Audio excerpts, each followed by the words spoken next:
Boa noite, internet. Boa noite, Brasil. Eu sou Cris Dias.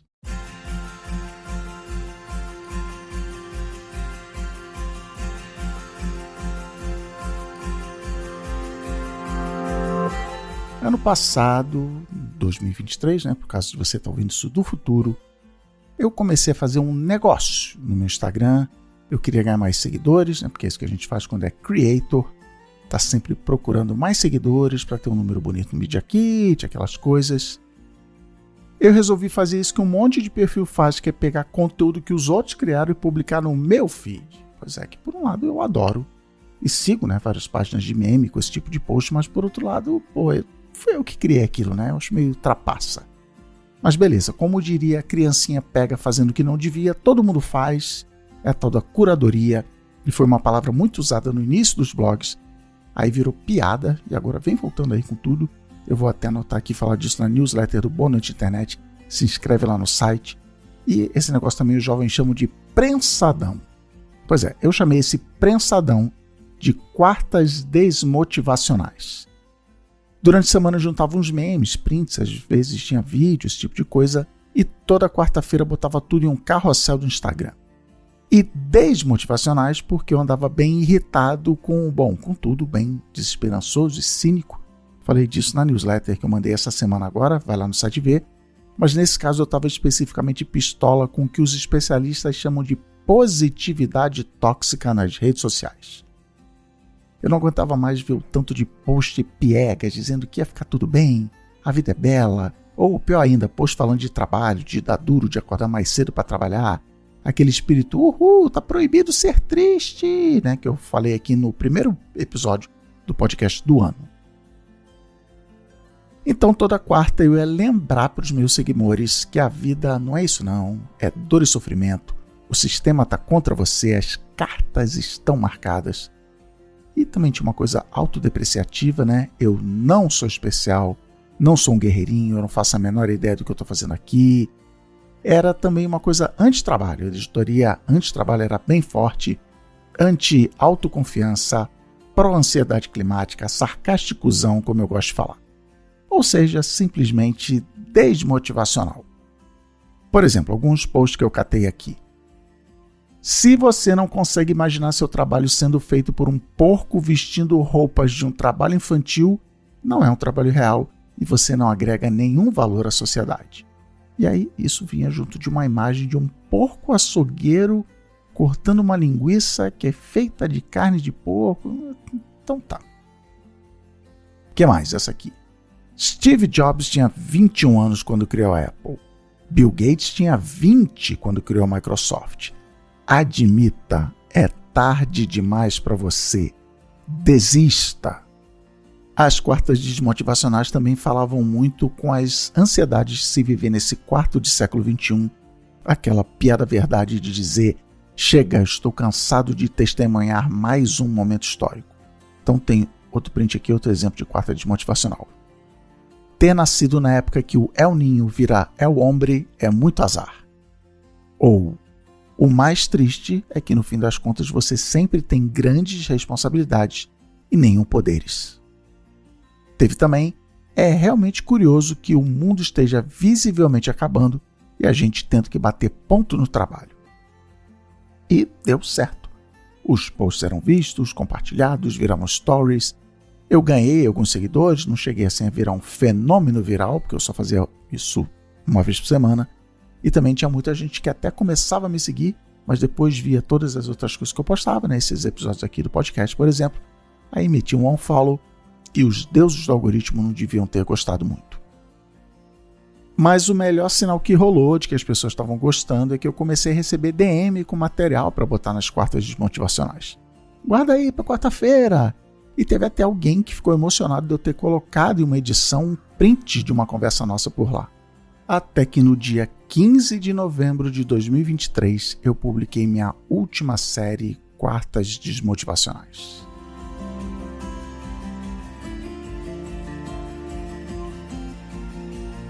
Nessa época eu estava passando por uma fase bem bizarra na minha vida, a mesma que eu comentei no início do episódio Pai de Menina. Era como se um cometa tivesse passado para realinhar as órbitas dos planetas. eu não estava bem, e aí vi que as quartas desmotivacionais não estavam ajudando. E o jeito que elas não ajudavam é que eu estava entrando no personagem.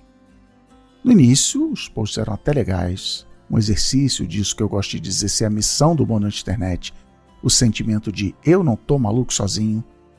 Se o Instagram tá cheio de positividade tóxica, bom, eu vou responder com toxicidade tóxica. É isso aí, espertão eu, né? Pode dizer. Eu sei que cada um é seu cada um, tem várias páginas de meme por aí fazendo esse tipo de piada, e talvez quem faz esse conteúdo não é afetado, mas eu fui. Ali no fim de 2023, eu estava entrando no personagem do cara que acha que tá tudo uma bosta, que sabe, entre muitas aspas, que para qualquer coisa, se a gente olhar bem, sempre tem um lado ruim, que ficava feliz de ver quando alguma coisa estava errado, só para dizer, eu sabia. Eu virei a quarta-feira desmotivacional. Até hoje tem gente me cobrando. Cadê, Cris? Quero mais. Ai, adoro seu humor. Mas eu não sei se um dia esse prensadão vai voltar. Quem sabe nos stories, uma compartilhadinha aleatória de vez em quando, sem essa necessidade de ficar procurando meme desmotivacional. Mas eu ando bem cansado de Instagram e redes sociais no geral, abro cada vez menos. Isso melhorou minha saúde mental? Quem beber verá. Com o lançamento do Clube de Cultura do Boa Noite Internet, você já sabe, passa lá, boanoiteinternet.com.br/clube. Eu estou comentando o livro Resista, que eu li em 2020, e agora, quando eu estou comentando lá, eu fico pensando o quanto toda essa minha relação de afastamento de redes sociais foi influenciada pelo livro. Passa lá que o papo tá bom. Mas é isso, eu criei um personagem desmotivacional, entrei nele e, quem diria, virei aquela pessoa. Ora, se não são as consequências dos meus atos.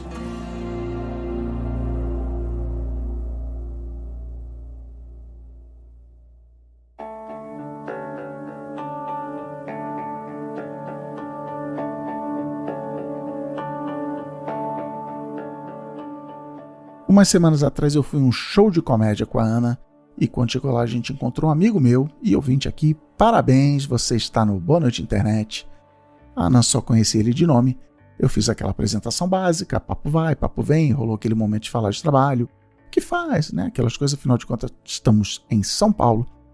Aí lá pelas tantas ele conta que tinha voltado a trabalhar na mesma empresa de onde tinha saído uns anos atrás, né? Que tinha tido burnout, traumas, aquele pacotinho básico.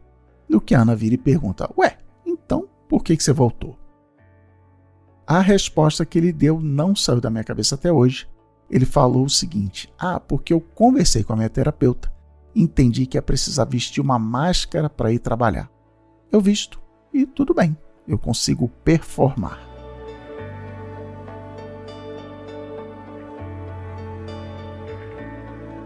A primeira camada, vamos dizer assim, que eu pensei nessa hora foi, putz, que bosta, o cara tem que virar um personagem para ir trabalhar, deve ser puxado.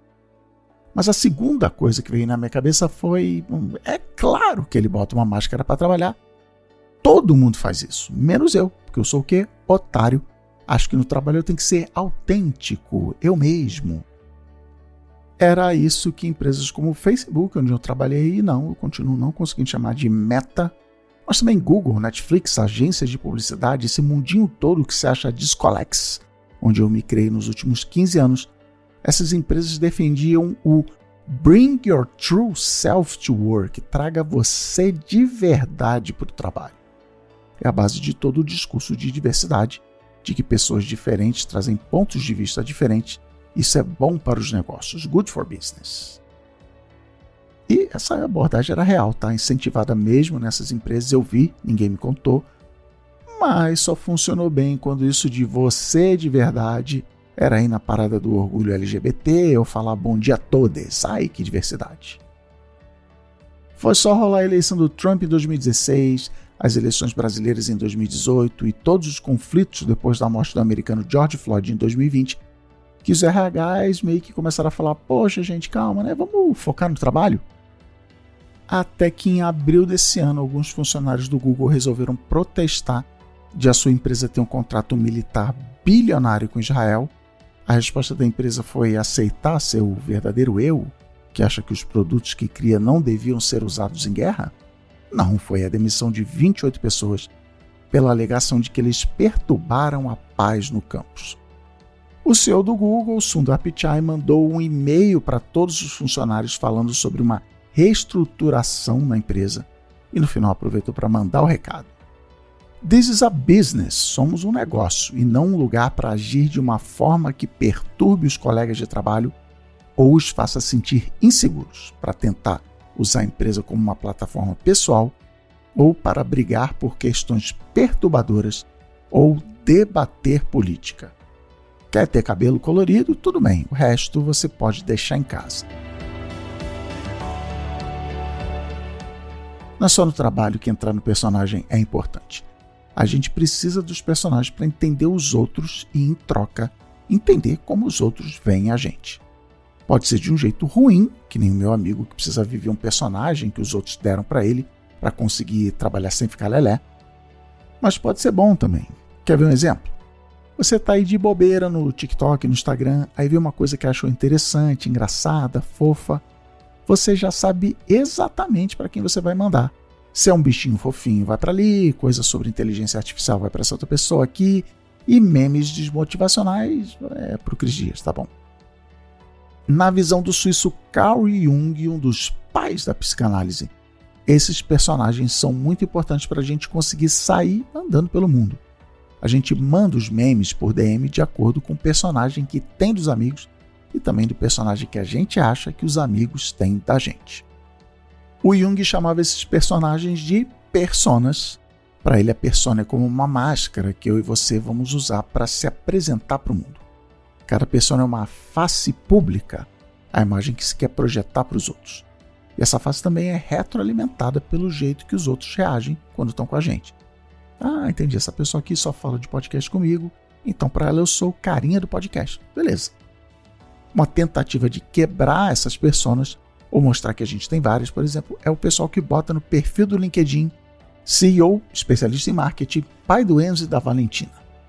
Por isso, o Jung dizia que nós temos várias personas diferentes, uma para cada situação, no trabalho, com a família, com os amigos, por aí vai, tipo uma roupa, né? Um traje formal ou informal.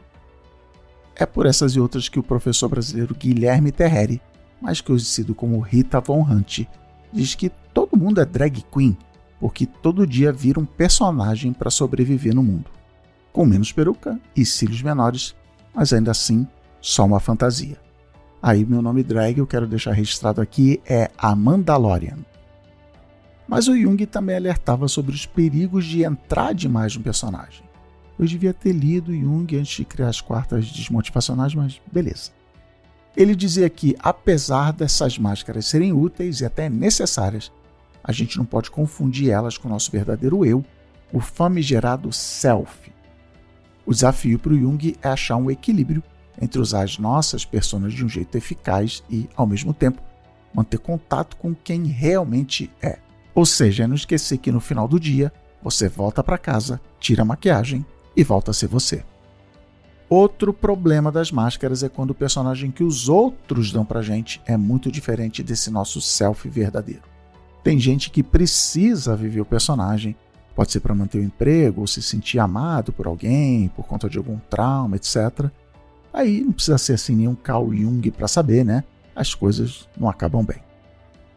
Ele chama essa situação de inflação da persona. Quando alguém se identifica tanto com a sua máscara social que perde contato com seu eu interior autêntico. Isso vira um sentimento de vazio, falta de autenticidade e pode até virar crise de identidade. Mas falar é fácil, né, seu Carl? Porque às vezes a gente nem sabe que aquilo é um personagem. É aquela história de, minha namorada me faz ser uma pessoa melhor. E aí, ela faz mesmo ou é só uma máscara, uma make de drag queen? Até que um dia rola o famoso caiu a máscara, o personagem não se sustenta e a pessoa lá fala o quê? Você me decepcionou, eu não conheci esse seu lado. Mas o erro foi de quem?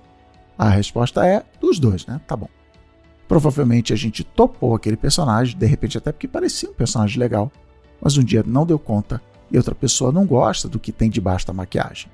E como a gente tinha entrado no personagem, também fica infeliz de perder a fantasia.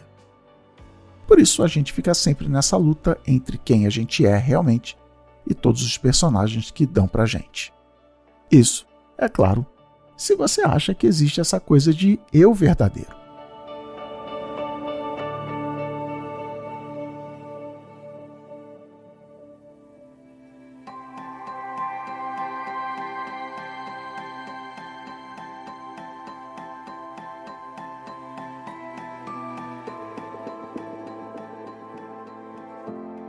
Poucos assuntos dividem mais a opinião do mundo da filosofia do que a existência ou não do self, desse eu profundo real. Dá até para montar um time de futebol de cada lado, quase que nem aquela sketch famosa do Monty Python da Copa do Mundo dos Filósofos. No time dos que acreditam que nós temos sim um eu profundo, entram em campo o próprio Jung, mas também Descartes, Simone de Beauvoir, Kant, John Locke, Kierkegaard, Martha Nussbaum, Jean-Paul Sartre e até pensadores da Índia como Sankara, Ramanuja e o ganês Kwame Che. Já a seleção dos que não acreditam no self vem forte com David Hume, Nietzsche, o Buda em pessoa, Gilles Deleuze, Xuanzi, direto da China, Judith Butler e toda a escola de filosofia de Kyoto. Essa galera vê que o self, na verdade, é só um fluxo contínuo de experiências, pensamentos e sensações. Não existe um eu fixo por trás, só uma série de eventos mentais. Já os budistas e alguns outros filósofos orientais dizem que o self é 100% uma ilusão, mas uma ilusão útil para navegar pelo mundo. Mas como ele não existe, a gente não pode se agarrar a ele. Mas, como a gente está falando de filosofia, tem claro, correndo por fora, chega em um terceiro time, o pessoal do Veja Bem, é complicado. A francesa Simone Weil, por exemplo, acha que o self até existe, mas não é tão verdadeiro assim. Por isso ele precisa ser descriado, desconstruído, transcendido. Aí sim se chega no self verdadeiro. Ela defendia que esse self real oficial se revela quando a gente se desprende dos nossos desejos egoístas e nos abrimos para uma realidade maior, que aí pode ser Deus ou o que você acreditar. Aliás, essa terceira seleção é que tem mais mulheres, que muitas delas encaram o self como parte da questão de gênero, raça e classes. É o caso da Bell Hooks, que defendia a importância das pessoas marginalizadas definirem a si mesmas para assim poder resistir às definições impostas pela cultura dominante. Faz sentido dentro dessa analogia com o personagem e que a gente inventa os nossos, mas os outros em volta também dão personagens pra gente. Aí é só olhar pro cinema, Todo mundo que não é homem branco costuma ser um personagem bidimensional, raso, fazendo os mesmos papéis de sempre, e que quando aparecem servem normalmente para complementar os homens brancos. Por isso ela defende que o self nem exista de verdade dentro do cérebro, mas é importante ter um sim para cada um saber que é mais do que os outros dizem pra gente. E como eu costumo dizer que o patriarcado é ruim até para os homens, essa visão vale até para quem é que nem eu, o gabarito do privilégio, homem branco, hétero, cis, sudestino, por aí vai, tentar ser um tipo de homem que nem queria ser, mas acha que é o que se espera. Homem desconstruidão é só isso. Questionar se os personagens não são muita mentirada. Não precisa passar batom nem usar saia. Ainda falando dessa seleção de filósofos que estão no meio do caminho entre existir ou não self, tem um que vê as coisas de um jeito que faz muito sentido para mim de uns tempos para cá. É o americano Daniel Dennett, que infelizmente morreu agora em abril desse ano. Ele chama o self de centro de gravidade narrativa. Pronto, já meteu física na história, vou ter que fazer conta agora. Não, calma, vamos lá. O que é o centro gravitacional? É algum ponto entre, a Terra e a Lua, mas não tem nada lá, não é um objeto, uma coisa física. É só o resultado de uma conta. A Lua gira em torno da Terra, porque a gravidade da Terra puxa a Lua, mas mesmo sendo muito menor do que a Terra, a Lua também dá as suas puxadinhas, mudando a posição da Terra. Mas aí a Lua deu a volta, está do outro lado e pronto, puxou a Terra para lá.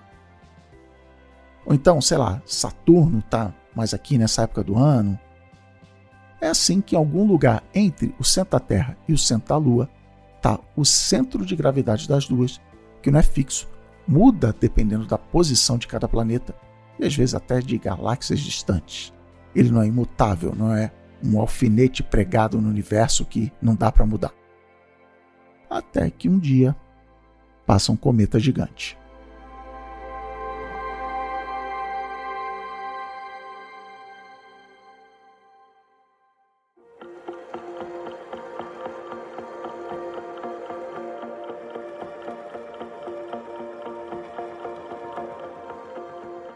De uns meses para cá eu entrei em um modo que eu tenho chamado de perdido, mas de um bom sentido.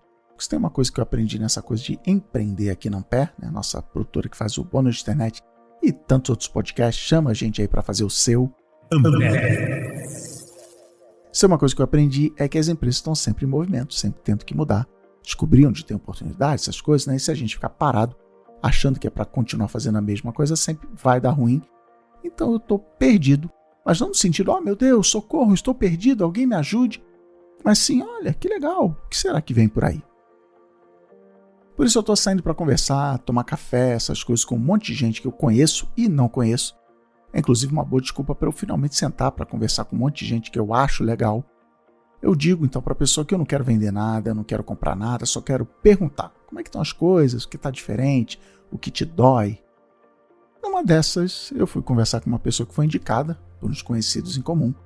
Ela é designer, já trabalhou com publicidade, criativona, muito gente boa. E como a gente não se conhecia, eu contei o que eu fazia, que eu comecei lá no século passado trabalhando com tecnologia da informação, depois fui para comunicação, já fiz isso, aquilo, agência, Facebook, BuzzFeed, 1000 cargos, milhões de histórias. Aí ela coça a cabeça e me faz a pergunta mais importante do universo. Pô, Cris, legal, mas assim, você já trabalhou um monte de coisa diferente. O que você quer? Talvez qualquer pessoa normal ia dizer que quer ter novos clientes, ou um investidor, ia ter um plano de negócio debaixo do braço, ou então que quer ter carteira assinada, plano de saúde show, sei lá, dava até para dizer, eu quero uma casa no campo onde eu possa compor muitos rocks rurais. Mas eu não sou normal, se você já sabe, e a minha cabeça foi longe. Eu respirei, brinquei que ia passar o telefone da minha terapeuta para deixar ela responder, mas falei resumidamente o episódio Ser ou Fazer aqui do podcast. Que eu quero coisas legais para fazer, desafios intelectuais. Não quero nome bonito de cargo nem cliente, o que tem para fazer aí é o que importa.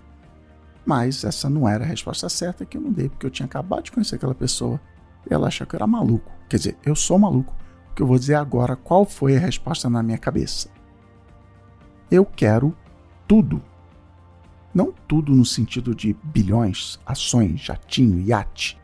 Eu quero todas as possibilidades, o multiverso da loucura. Todos os personagens, todas as máscaras do Jung, me dá, eu quero provar. Tudo isso e ao mesmo tempo eu quero ser eu. Entendeu? Não, nem eu entendi. Mas o que eu sei é que tudo isso tem a ver com o que rolou comigo de um ano pra cá, numa linha do tempo que, por coincidência, começa mais ou menos junto com as quartas desmotivacionais. Mas é claro que nada é coincidência, né? Numa mistura de terapia, acompanhamento médico e um cometa que passou por cima do meu centro de gravidade narrativo, eu fui obrigado a rearrumar esse eu, esse self. Outro dia aqui no podcast rolou o episódio A Revolução dos Psicodélicos, com Marcelo Leite, não sei se você ouviu. Na abertura eu conto de quando eu fui no parque, como foi a minha experiência psiconáutica, que eu vi o teto do show de Truman, essas coisas, lembra? Então, no final, quando a viagem já estava passando, eu fiquei olhando para as folhas das árvores balançando com o vento e tive uma amostra do que os especialistas chamam de dissolução do ego, do self, do eu. Eu vi que não tinha nada ali. Eu não era ninguém, que é uma sensação tão diferente do normal que aqui e agora eu preciso me esforçar para lembrar. Por isso, na hora eu sabia que ia ser difícil, então peguei meu telefone e mandei uma mensagem de zap para mim mesmo, para tentar engarrafar esse sentimento. A mensagem foi essa aqui de 3 de fevereiro de 2024, 17h56. Eu posso estar o que eu quiser, mas eu não posso ser nada, porque eu não sou nada, eu só estou, até não estar mais e passar a outro estar.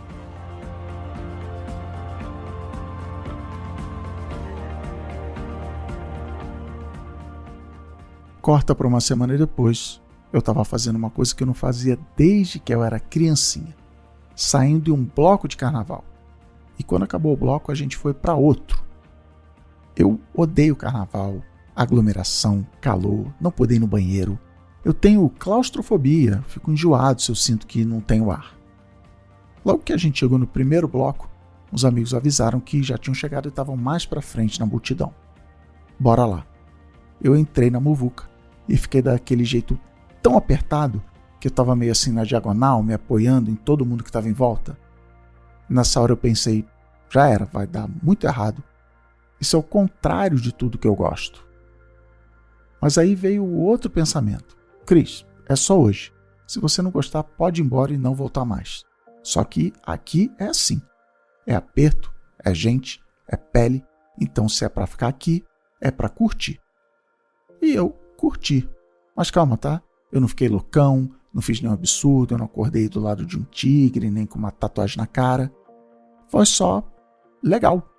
Muito legal. Eu fui eu mesmo fazendo uma coisa que eu nunca fiz. E fui feliz. Olha, até rimou. No dia seguinte a gente descansou, na segunda-feira foi em outro bloco, encontrou gente, se divertiu, se meteu em roubada, para tudo se acabar na quarta-feira de cinzas. Aí outro dia a Ana foi rever umas fotos de carnaval, não tem nem tanto tempo assim, e eu reparei que foi bem nessa época que eu comecei a deixar minha barba crescer. Quem me segue lá no Instagram já viu, já até comentou esse novo visual 2024. Eu sei que é viagem minha, viagem de confirmação, coincidência, mas eu estava literalmente mudando a minha máscara. E para deixar claro, não foi só cogumelo, quem me dera se fosse fácil assim. Eu precisei primeiro estar incomodado com meus personagens, ainda sem saber que esse era o problema. Aí procurar tratamento, colocar essas máscaras em xeque, e assim, foi bem ruim fazer isso, até entender que eu não sou nada e que eu posso estar tudo. Só que eu não preciso estar tudo, só o que eu achar que faz sentido, que me respeita, que é de verdade, pelo menos naquele momento. Mas eu vou lá ver como é que é. O pior que pode acontecer é o quê? É eu ter mais história para contar aqui no podcast. Eu mudei meu centro de gravidade narrativo. Agora eu tenho todas as respostas? Claro que não. Eu estou completamente perdido, mas num bom sentido.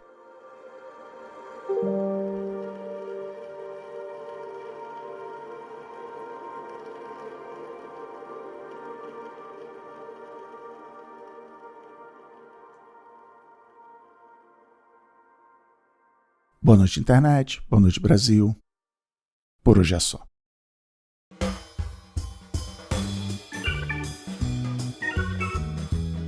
Muito bem, internet. Não vou falar muito mais aqui não. Chega, né? Você já não deve mais aguentar ouvir minha voz.